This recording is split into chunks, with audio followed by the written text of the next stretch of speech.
Wow, thank you, thank you, thank you, thank you, thank you. Oh, wow, that was an amazing reel. I want it. I want it for myself. Um, sorry. Oh, wow. Um, First, I just have to say that this is the most amazing room I've ever been in. You know, to be among so many great documentary filmmakers, so many people that I admire, is just incredible. It's just an incredible, incredible room.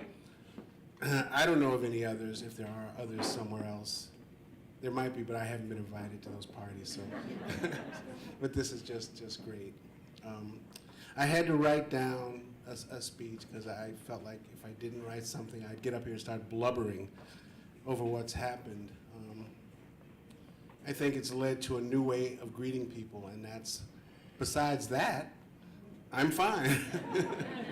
So that's what I say a lot of. Besides that, everything's great. You know, I have so many connections and so many memories in this room. I look down and see Penny, who was a teacher of mine at college, and Sheila, who I worked with before HBO, if she even remembers that we worked a long time ago together. I was an intern, but you know, it's just amazing. I want to say thank you to Doc NYC for this crazy award. It's just beautiful. I want to say thank you, as always, to my wife, Marcia Smith, who's my partner in everything. And none of this would have happened without Marcia, so thank you.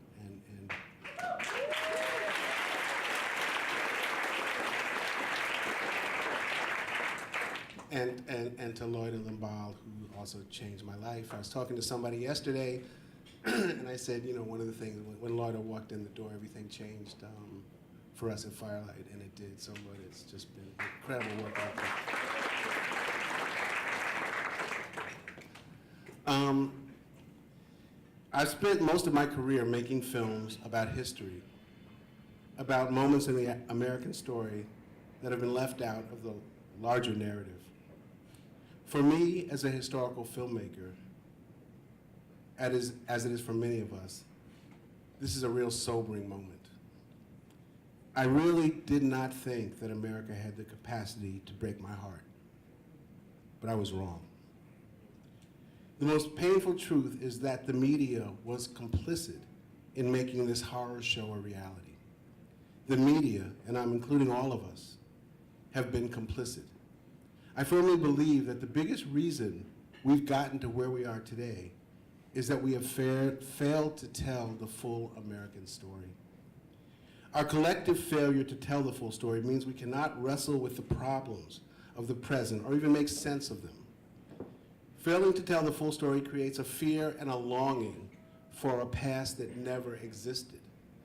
Instead of embracing the wonderful, unstoppable future that lies ahead. And I want you all to remember that.